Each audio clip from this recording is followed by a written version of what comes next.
каяка десе метро спортивныйга келесиң, чыкканда оң тарапта Рамстор деген магазин бар. Ошонун алдында туруп турсаң, офистен чыгып тосолам деди. Офистен чыгып тосолам десе, значит, өзүнүн Рамстордун эмеси окшойт. Офистен чыгып тосолот окшойт дедим дагы. Келдим.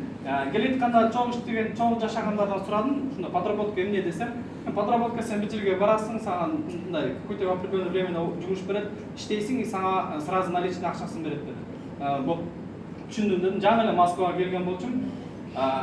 Офиске келдим, ушу метронун алдында турганда Азмеже тосуп алды, офиске келдим. Келгенде ушунда столдо 3 кыз отурган экен, анан мен келдим. Кошо отурдум, Ниязов Алым ошо директор компания жөнүндө уже айтып баштаптыр. Ал жерде уже каталог жөнүндө уже түшүндүрүп баштаган экен. Мен ойлодум, каталог китеп жүктөйт ошо. Китеп жүктөйт окшойм деп ойлоп. Анан дагы каталогдун ичин ачып, косметика жөнүндө айтып баштады. Как раз ушундай акция болчу. Келген кыздар ошо жерде менден алдын келген кыздар баягы уже маалыматты башынан алган үчүн алар түшүнүп келет. А мен баягы презентациянын ортосунан келип калган үчүн мен түшүнүксүз болуп калды. Как келип калдым. Мен оюмда дагы эле ошо Рамстордун офисинде отурам деп отурам. Анан косметиканы көрүп, мен косметика жүктөйт окшойм деп отурам да. Эмне иш кылам ошону түшүнбөй атам да. Келип отурам, вроде айтып атат, эмне иш кылышымды билбейм да. Азыр эмне иш берет мага, ошону иш беришин күтүп отурам. Анан уже каталог жөнүндө түшүндүрүп бүткөндөн кийин компаниянын историясын айтып баштады. Бир туугандар түзгөн, мынчанчы жылы мындай дегенде, анан мага жетти да, мен Рамсторго эмес эле бөлө-бөлө бир компанияга келгенимдечи. Мен ага чейин ойлоп өттүм, ушу мен Рамстордо какой-то продуктовый магазинге келдим деп ушинтип ойлоп өттүм да жумуштан. Анан настроение түштү, отам качан кайсы маалда туруп кетип калсам, качып кетсем да, эми ушу возможность болсо туруп кетишим керек. Ушу эки жак карап отурам, ошо директор түшүндүрүп атат. Анан маркетинг план жөнүндө айтып баштады. Баарыбыз эле Арифлейн жөнүндө укамыз да, презентация айтылган маркетинг планда 3, 6, 9, 12%, 18% айтып атканда, мага тоже мындай особо мындай кызыксыз болду. Жөн эле угуп отурам, эмнени айтып атат. Когда уже 22%ке жеткениңде старший менеджер болушунда офисте, чем башка жактан караганда, ушундай таза офисте команда түзүп эл менен иштесең, ушундай жол менен акча тапса болот дегенди укканда, мен сразу кызыга түштүм дагы. Анда ушул боюнча дагы кичине айтып бериңчи, эмне кылыш керек десем, уже конкретно айтып берди. Вот команда түзүш керек деп. И дальше уже презентацияны уланып кетип атат. Ошо Ниязов Алым директорскийди жапканда $1000 премия берет, банкетке барасың деди. Золотой директорский уровеньге чыкканда $2000 премия берет, и за границага барасың. Пока туруп. Сен мени коюп атасың бе? Бул башы? Анан кийин ошентип эме кылып атканда, мен мындай биринчи баягы Арифлейнге жаңы келгенде, жаңы келип маалымат угуп атканда, директорский уровень ушу зарплата айтканда мындай кызыктуу болот да.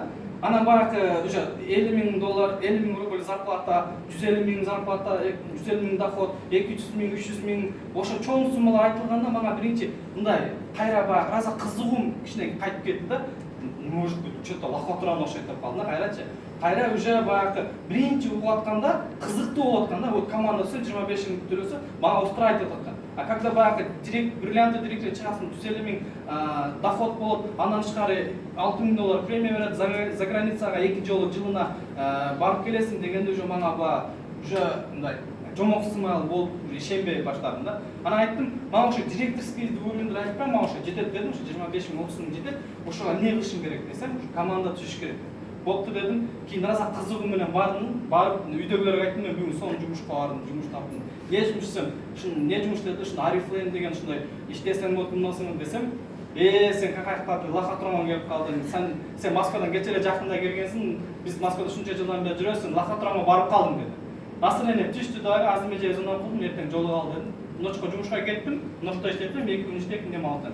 Ноштон келип, жумуштан келип Азмеже менен жолуктум, айттым, Азмеже дедим, ушундай айтсам, болбогон жумуш, адамчы мындай деп атат. Өз чыныгы бар нерсеби, жок нерсе десем, Азмеже бар деди. Иштесең кылсаң болот деди. Анан кайра чыгып жумушка барсаң, жумуш таба жок. Мындай да, офиске келсем баары айтат, Арифлейн иштесең болот, бизнес кылсаң болот, акча тапсаң мындай болсоң. Эшикке чыксаң болот. Арифлейн болбогон нерсе. Менде мындай болуп калды да. Азмежени карап көзүн карасам, вроде жалган сүйлөйт да. Сыртта карайсың, ала да жалган сүйлөйт да. Алар да чын айтат. Мындай.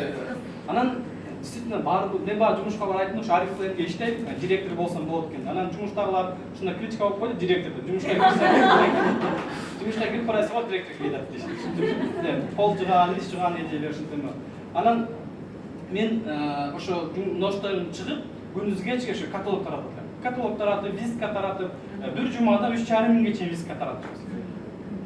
Мындай айтканда, бир күндө примерно 7-8 презентацияга адам алып келишет. Өзү жазылган күндөн баштап 3,5 айда старший менеджерге чыктым да. Bunun баягы мен ушинтип баягы раз аракет кылган себебим мен ишенип Арифовго иштегеним себеби эмес. Мен ишенбегендиктен. Чындыгы барбы, жокпу? Чында эле бар. Мен аракет кылдым да, чтобы тезирээк иштеп, ушу 3%га чыксам, ушу бар нерсе, жок нерсе. Чыксам, чында эле 3%лик бал бонус төлөп берди. 6%га чыктым, 6%лик бал бонус төлөп берди. 9% чыктым. Ошентип мен уже секин уже ишеним көбөйүп баштады да. Ошентип өзүмөн личный результат кылып текшерип анан кийин действительно бар экен да, анан жумуштан эме кылып отпуск алып аяктан чыгып, анан уже 15%ден уже сразу 22%ге аттап чыктым да. Бул деген мындай да, мен Арифовго жаңы келгенде, жаңы келип иштеп атканда мындай, Арифовго иштесе болот экен, действительно 100% бар нерсе экен деп мындай ишенип толугу менен жок болгон да.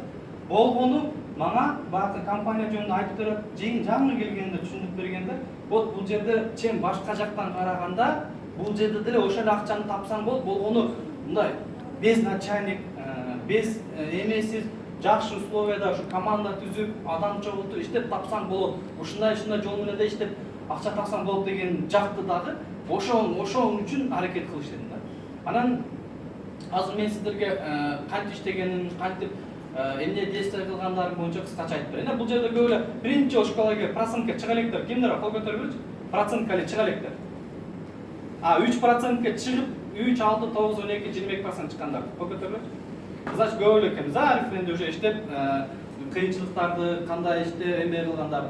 Вот мен жаңы иштеп уже каталог таратып, адамдарга активный контакт кылып, адам чакырып баштадым. Жаңы 3%га чыкканымдан кийин разамда сүйүндүм да, 3%га чыктым, мындай болду деп. Анан ушундай школага келдим. Школада бизде орустар менен бирге болот эле, Константин Среда бриллиантый директор.